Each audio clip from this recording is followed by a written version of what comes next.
everyone, this is Kelly from the Teaching Python podcast.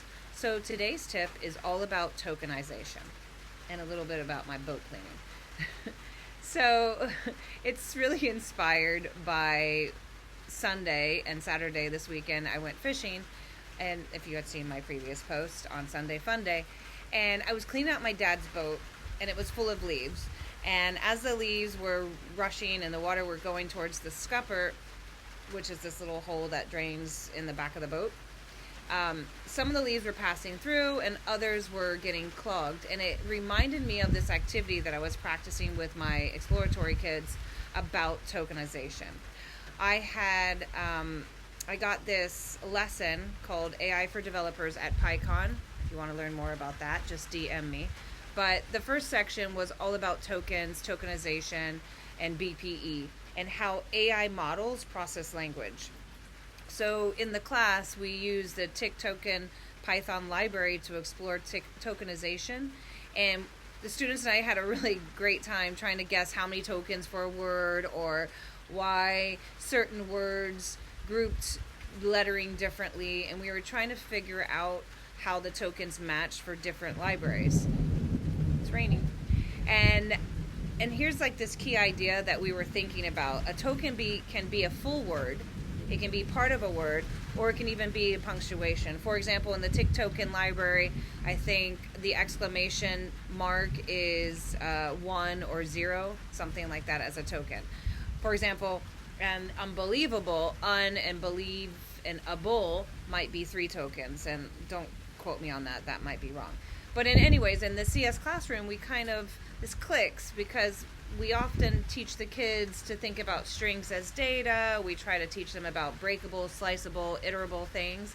And so tokenization is kind of just a deeper AI-specific version of that concept. And I haven't quite fully implemented this lesson in the CS. I use a lot of my lessons with exploratory robotics first to kind of test it out, because these are my eager kids. And so maybe there'll be more on that lesson later. But I was thinking about why we would teach tokenization in CS. And it really kind of connects CS ideas with the real world AI applications, right? It shows how language becomes data. It reinforces text parsing, string manipulation, memory limits. It kind of supports this debugging skills, and students can start to see why, like, maybe an AI doesn't process a word right, or why it gives a weaker response. And while we were exploring this TikToken library, we were talking about how different models of LLMs tokenize words differently, and how, like, maybe the model for a Hugging Face model might itemize a token of a word differently than the TikToken library. So it was really cool.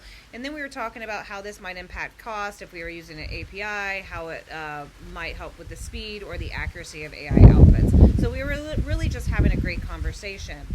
But anyways, all models have some sort of token limit, right?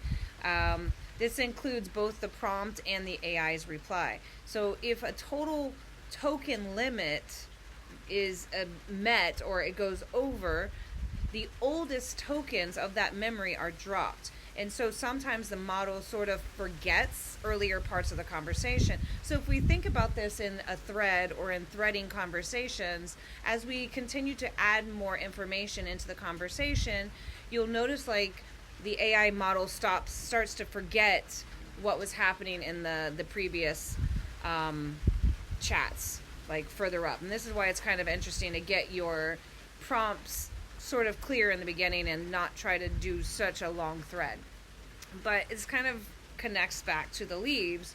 So some leaves got caught because maybe they were big words or ambiguous words, or maybe we used a slang and the tokens were like a bigger token size, or maybe we had typos or misspellings, or like complex nested conversations, and that model starts to guess wrong. And this is all hypothetical with each model, right? So we're trying to guess why a token might fail in a system.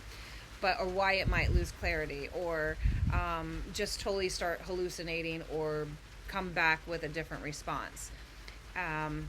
There's a lot of things to unpack here, but it's really interesting if you want to look at tokens and look through the tick token library, challenge them to like see maybe they can rewrite sentences to reduce the token size. Maybe talk about relating this back to parsing or string slicing, and really let the kids explore prompt design and have that knowledge of token awareness. I think it's really interesting to me, and I hope others find it interesting as well. It's neat to tell students to start seeing the language as structured data, because that's what AI sees. It sees this structured data in the form of a token, and connecting that idea is going to really help them see AI as less of magical and more of that computer science philosophy and idea. And well, give it a try, and next time you see leaves going through a drain, maybe you'll think of tokens in AI. Well, for Teaching Python, this is Kelly signing off.